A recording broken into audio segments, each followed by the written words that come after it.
ગયો ઘરે એમ તમે બીજું સમજે હું શું કરું?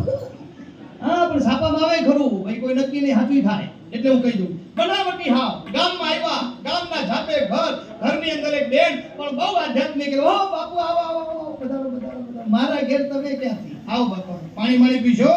કે હા, પાણી પીલા દે બેટા. એ પાછા હિન્દી બહુ સારું બોલે, બનાવટી હોય ને હિન્દી બોલે. अच्छा है बेटा, पानी पिला दे. पानी पाયું તો પાણી પીધા પછી કીધું કે બાપુ ઘરની ગાયો છે ને, ગાયનું દૂધ છે, થોડું હાલે? કોઈ વાત નહીં બેટા, દૂધ પીલા દે. એક પાલો પી દૂધ પાયું. दूध हजू पीन पालो पासवा लेते बेन आगळ होता के बापू जमवाम केम छे के बेटा 2 दिन से बाकी है तो हो जाए तो बहुत अच्छा. तो के तैयार भाणो से बेही जाओ. बेही गया. जमीन उभा थेल. હવે જમીન ઉભા થેલ કઈ સારું કેવું પડે. આ નિયમ છે. તમે તમારા કોઈ હગાવાલાને ત્યાં જાવ, ચા પીને ઉભા થાવ, રિવાજ જ છે કે છોકરાના હાથમાં કઈક દેવું, 10-20 રૂપિયા છેવટ દેવા. ભાઈ ગરદની આગળ કઈ રેવા દે પણ અંદર તો એમ થતું હોય નોટ બહુ નાની. હજી વાત, કારણ કે આઈ એમ પરણેલા, મને કોઈ આ ખબર હે. આ બધા મારે ઘેર આવે મને એવું થાય છોકરાથી હાલી જાય ખાવું એમ. તો આપણે દૂધની થેલી લાંબા થાય. સમજો તમે આ મુરમો તો ચોખ્ખો છે, તમે સમજો. હો જો કે વિજયભાઈ મારે ઘેર આવે એટલે આપે છે પાછા, એટલે આપે છે સારું છે, પાછું મારું હાલે છે. વિજયભાઈ આપતું રહેવું હો, પૈસા હોય તો આમ મારા જીવન આપવા કોણ થાય. હવે સાંભળજો, એ બાપુ જમીન ઉભા થાય, મૂળ મુદ્દો બનાવટીનો હાવ. अरे बच्चा, तेरे को तूने मेरे को पानी पिलाया, दूध पिलाया, खाना खिलाया, कोई कमी हो तो बोलना, मैं भगवान से प्रार्थना करूंगा तेरी कमी दूर दूर की थी. तो भाई पगमा पड़ जाए बापू लीला लहर से 100 वीघा जमीन से, घरनो बोर से, ट्रैक्टर से, हाथी जो मारो घरवालो मोटो कुटुंब, बापू लीला लहर से पान बेटा क्या है पान? बापू एक शेर माटी ની કોટ છે ભાઈ. મારા તો રૂટકી હોઈ જાય પાછા ભોળા હોય એટલે ભાઈ મારા નું કામ આવો. शेर माते ने कोट से बाबू, शेर माते ने कोट से बाबू, थोड़ी दया करो. तो बापू ये कहे, अच्छा बच्चा तेरे को पालने में झुलने वाला नहीं. बाबू ये नहीं दिखरा नहीं. बाबू ये नहीं दिखरा नहीं है क्या? तो बेटा सवा से घी दे दे, मैं हरिद्वार जा रहा हूँ, उधर जाके दीवा करूंगा, तेरे घर में अजवाळू हो जाएगा. बापू तमे શું બોલ્યા? હવા છે ઘીમાં અજવાળું બહુ સારું કહેવાય. ડોક્ટરોએ ના પાડી છે તમે હવા છે ઘીમાં અજવાળું કરતા હોય તો ઘી ઓછું નહીં દેને કા. બેન हिंदी से गया ओछा घी नहीं देने का. बापू मेरा घरवाला काल 5 किलो सागर घी का डबला पेटी पैक लाइन पड़ा है, आखा डबला ले जाओ, दीवा करो, अजवाला होना चाहिए.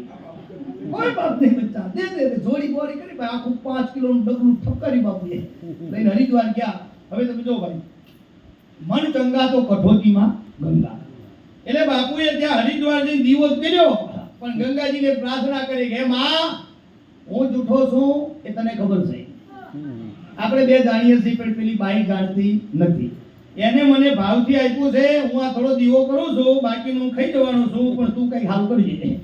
આવી એમને પ્રાર્થના કરી. એ જ વર્ષે એમને જોડવા 2 દીકરા થયા. પાડો પાડી જોડતા 2 દીકરા થયા. આ તો આસ્થાની વાત છે. બીજા વર્ષે બીજા 2 જોડવા. પાડો પાડી હું આ તો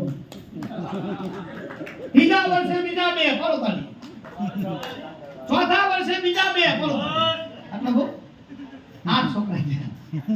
5મા વર્ષે બાપુ આવ્યા. अरे बेटा तेरे को संतान बंदान हुआ के नहीं? अरे के बापू घर में आओ बताओ. घर में बंदा बापा 1 2 3 4 5 6 7 8 मेरा है. तो मोटा छोकरा के उभा થાય બાપુ પગે લાગ.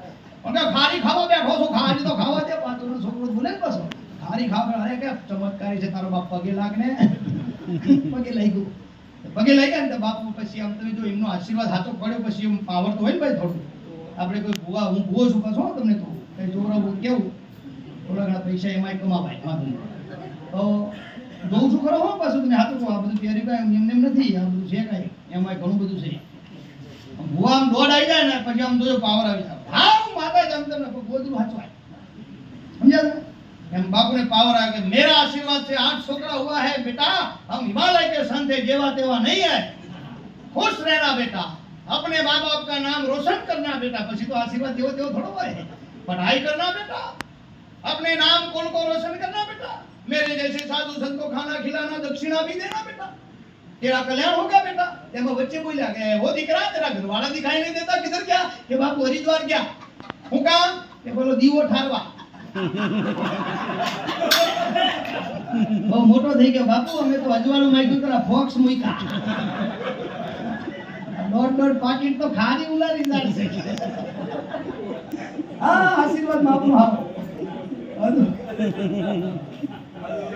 વગરનો આશીર્વાદ હારો નહીં, ખાલી હવે આપણે જઈએ. આ તો તમને હું ખાલી હસાડું છું, એટલે તમે પાછા એમ ન સમજતા કે આ પાછો વચ્ચે આવું શું કામ કરે, પણ થોડું ફ્રી માઇન્ડ રહીએ તો સારું. સમજો તમે? આ એમ આપણે ખાલી ખોટું હું પણ આના ઠૂઠા શું કામ રહેવું છે બાપુ, હાથું બોલું. અને બાકી હું દિલથી જાણું છું, એટલું મને ખબર છે કે આ જગ્યામાં આપ સર્વ જેટલા બેઠા છો એ બધાય તમે તત્વથી જાણકાર છો. તમે ભજનના ભેગું છો એટલા માટે તો આય છો ભાઈ. પણ તે છતાં હું તમને હસાડવાની કોશિશ કરું. અમારા ગુરુજી મને કહેતા તારે સેવા પૂજા કરવાની જરૂર નથી, તારા હામે જે બેઠા એમને તું દિલથી એકવાર હસાડી દઈશ ને તો રાતમાં પૂજા તારી થઈ જશે, ભગવાન પૂજા સ્વીકારી લે. આ એવો ભાવ છે ને, એટલે એવા ભાવથી આપણે ભગવાનને જમાડીએ, બરોબર ને?